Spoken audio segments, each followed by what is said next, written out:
ഈ body weight കുറയ്ക്കുക എന്നുള്ളത് ഇപ്പോൾ വ്യാപകമായിട്ട് കാണുന്ന ഒരു കാര്യമാണ്. അപ്പോൾ ബോഡി വെയിറ്റ് കുറക്കുന്ന ആളുകൾ ശ്രദ്ധിക്കേണ്ട കുറച്ച് കാര്യങ്ങൾ കൂടിയുണ്ട്.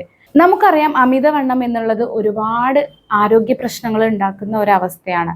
ഈ അമിതവണ്ണമുള്ളവർ ഭാരം കുറയ്ക്കുമ്പോൾ, ശരീരഭാരം കുറക്കാനുള്ള ഒരു ശ്രമം നടത്തുമ്പോൾ ഭക്ഷണം ഒറ്റയടിക്ക് സ്കിപ്പ് ചെയ്യാതെ നമ്മൾ ചെയ്യേണ്ട അല്ലെങ്കിൽ നമ്മൾ ശ്രദ്ധിക്കേണ്ട കുറച്ച് കാര്യങ്ങൾ കൂടിയുണ്ട്. അതെന്തൊക്കെയാന്ന് നമുക്കൊന്ന് നോക്കാം. അതിലേറ്റവും പ്രധാനപ്പെട്ടത് ധാരാളമായിട്ട് വെള്ളം കുടിക്കുക എന്നുള്ളതാണ്. നമ്മൾ ഭക്ഷണം കഴിക്കുന്നതിന് മുമ്പ് 1-2 ഗ്ലാസ് വെള്ളം കുടിക്കുന്നത് നമ്മളുടെ വിശപ്പിനെ കുറക്കാൻ സഹായിക്കുന്നുണ്ട്. പിന്നെ നമ്മൾ കൂടുതൽ വെള്ളം കുടിക്കുന്നത് നമ്മുടെ ശരീരത്തിന്റെ മെറ്റാബോളിക് റേറ്റ് കൂട്ടാനും ശരീരത്തിലുള്ള ടോക്സിൻസ് ഒക്കെ പുറന്തള്ളാനും സഹായിക്കുന്നുണ്ട്. ഇനി നമ്മൾ ഭക്ഷണം കഴിക്കുമ്പോൾ ശ്രദ്ധിക്കേണ്ടത് അതിൽ കൂടുതൽ ഫൈബർ അടങ്ങിയിട്ടുള്ള, നാരടങ്ങിയിട്ടുള്ള ഭക്ഷണങ്ങൾ കഴിക്കുക.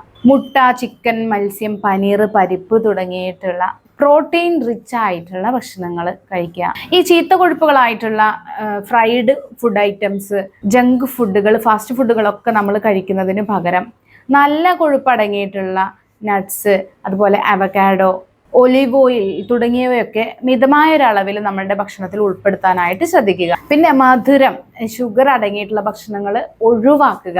അതുപോലെ ഭക്ഷണം കഴിക്കുമ്പോൾ ഏറ്റവും ശ്രദ്ധിക്കേണ്ട ഒരു കാര്യം, വളരെ കുറഞ്ഞ അളവിൽ കൂടുതൽ തവണ കഴിക്കാനായിട്ട് ശ്രമിക്കുക. നമ്മൾ ഒറ്റ സമയത്ത് കഴിക്കുന്ന സമയത്ത് കൂടുതലായിട്ട് ഭക്ഷണം ഒരുമിച്ച് കഴിക്കാതെ തവണകളായിട്ട് കുറഞ്ഞ അളവിൽ ഭക്ഷണം കഴിക്കാനായിട്ട് ശ്രദ്ധിക്കുക. പിന്നെ എപ്പോഴും പറയുന്നത് പോലെ വ്യായാമം, നല്ല ഉറക്കം, അതുപോലെ നമ്മൾക്ക് സ്ട്രെസ്സൊക്കെ ഉണ്ടെങ്കിൽ അത് കൺട്രോൾ ചെയ്യാനുള്ള കാര്യങ്ങളും കൂടി നമ്മൾ ഇതിൻ്റെ കൂടെ പാലിച്ചാൽ നമുക്ക് ഏത് അമിതവണ്ണത്തിനെയും കുറച്ച് ആരോഗ്യകരമായിട്ട് ജീവിക്കാനായിട്ട് സാധിക്കും.